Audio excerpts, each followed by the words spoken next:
Nabi berkata, ala tarda ya Fatimah, innaki sayyidah nisa ahlil jannah. Seharusnya engkau ridha wahai Fatimah. Engkau telah Allah Subhanahu wa taala pilih sebagai pemimpin wanita surga. Jika kamu masuk surga, kenalilah pemimpinmu. Dia adalah Sayyidah Fatimah Zahra, penghibur Nabi dari sejak kecil. Lahir 5 tahun sebelum kenabian Nabi Muhammad. Saat Nabi berusia 35 tahun, lahir putri beliau yang bernama Fatimah Zahra, bernama Fatimah.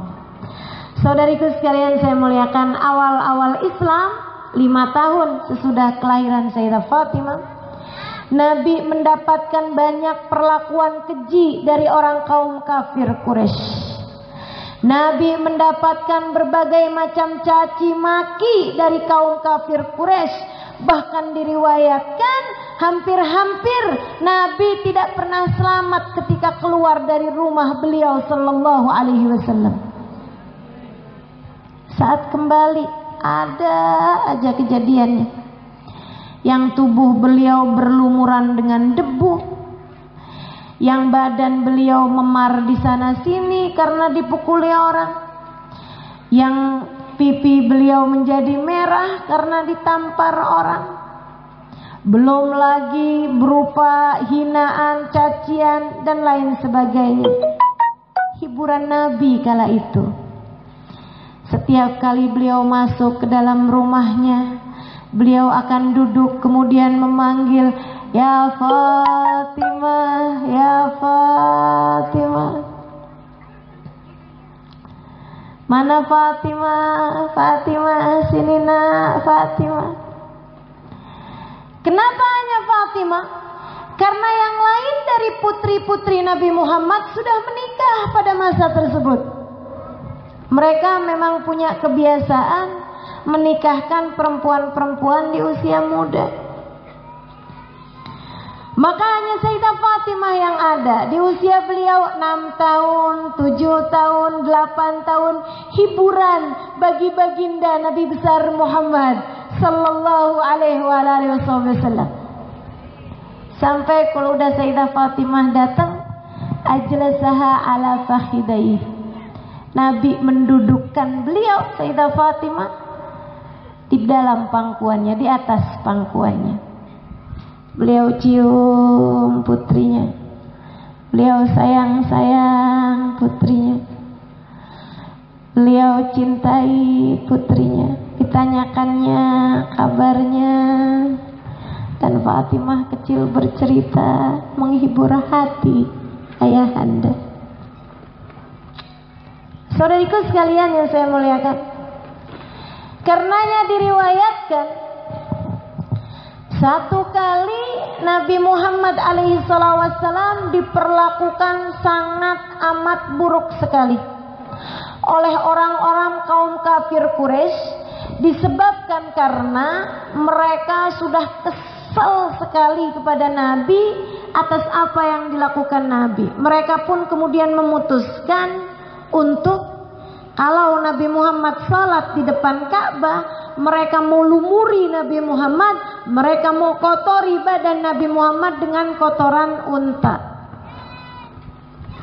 Sebenarnya itu bukan kotoran, tapi bagian dalam dari perut unta yang ditinggalkan oleh penyembelihnya dan sudah disembelih 2 atau 3 hari yang lalu. Bau busuknya, innalillah wa inna ilaihi raji'un.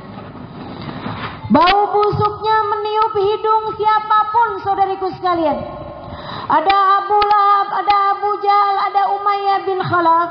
Mereka berunding di dekat Ka'bah, siapa nih yang akan membawa kotoran tersebut nanti kalau Nabi Muhammad datang untuk tawaf kemudian sholat. Ditunggu sampai Nabi Muhammad mulai sholat, berangkatlah Abu Jahal musuh Allah itu. Dia kemudian meraup kotoran tersebut dengan kedua tangannya, berjalan dengan penuh kesombongan mendekati Nabi Muhammad alaihissalam. Ditunggunya sampai posisi Nabi Muhammad sujud, kemudian dijatuhkannya kotoran tersebut dari atas sehingga berlumuranlah kotoran di tubuh Nabi Muhammad sallallahu alaihi wasallam yang mulia. Tubuh paling mulia itu dilempari kotoran-kotoran unta. Tubuh kita berlumuran dosa, tapi alhamdulillah tidak pernah diperlakukan sampai sebegitunya. Mengajarkan kepada kita untuk sabar. Sabar. Nabi aja digituin. Yang sabar. Saudariku sekalian saya muliakan, seorang budak perempuan melihat pemandangan tersebut. Dia segera berlari ke rumah Nabi Muhammad alaihissalam. Digedornya rumah tersebut, "Ya Fatimah, ya Fatimah." Sayyidah Fatimah kemudian keluar. Saat itu usia beliau mungkin 8 tahun, 9 tahunan saja. Dia bilang, "Ya Fatimah." Ketika Sayyidah Fatimah keluar, dia bilang, "Ra'ait madza fa'alu ala abiki ya Fatimah." Coba kamu lihat tuh wahai Fatimah, apa yang sudah mereka perlakukan terhadap ayahandamu itu. Sayyidah Fatimah kemudian segera berlari-lari kecil menuju ayahandanya. Sampai di depan Ka'bah, dilihatnya ayahnya masih sedang duduk, saudariku sekalian, masih sedang sujud. Masih sedang sujud menghadap Allah Subhanahu wa taala, sementara bau busuk berasal dari kotoran yang mereka taruhkan di atas punggung Nabi Muhammad sallallahu alaihi wasallam. Sayyidah Fatimah mendekati ayahnya. Dia dengan tangan kanannya mengusap-usap, membersih-bersihkan kotoran. Tidak diperdulikannya bau busuk itu, ia bersihkan dari tubuh ayahnya dengan tangan kanannya. Sementara tangan kirinya sibuk menghapus air matanya sendiri yang tidak berhenti menangis pada saat tersebut. "Ayah, mengapa mereka berbuat seperti ini padamu ya? Mengapa mereka berbuat seperti ini padamu?" Nabi masih sujud sampai dirasakan tangan mungil putrinya Fatimah menghusap kotoran-kotoran dari punggung beliau yang mulia. Beliau pun kemudian duduk menyelesaikan sholatnya sampai beliau salam. Pada masa tersebut belum ada kewajiban keluar dari sholat ketika ada najis. Makanya Nabi melanjutkan sholatnya bahkan ketika najis berlumuran di tubuh beliau alaihi salatu. Habis selesai salam, sekarang Nabi yang sedih, bukan atas perlakuan kaum kafir Quraisy. Beliau sedih atas kesedihan Sayyidah Fatimah.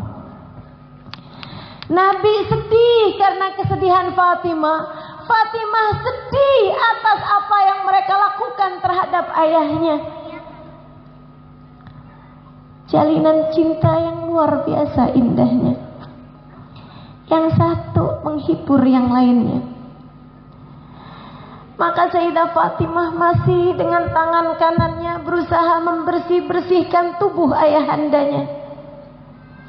Sementara Nabi Muhammad yang memang tangannya bersih karena dipakai sujud kan tertutup tuh tangannya. Nabi kemudian tertutup ke tanah, maksudnya kan di saat sujud. Nabi menggunakan tangan beliau justru malah untuk menghapuskan air mata di pipi Sayyidah Fatimah. Sayyidah Fatimah tangannya bersihin najis dan kotoran di tubuh ayahnya.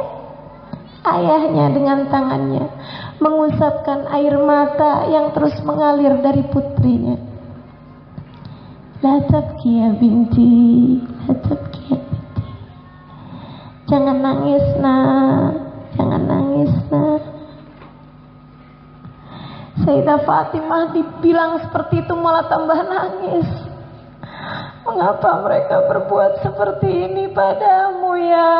Mengapa mereka berbuat seperti ini? Nabi kemudian menghibur putrinya dengan berkata, ya Fatimah la tabki, saya tiup. Wahai Fatimah, jangan nangis.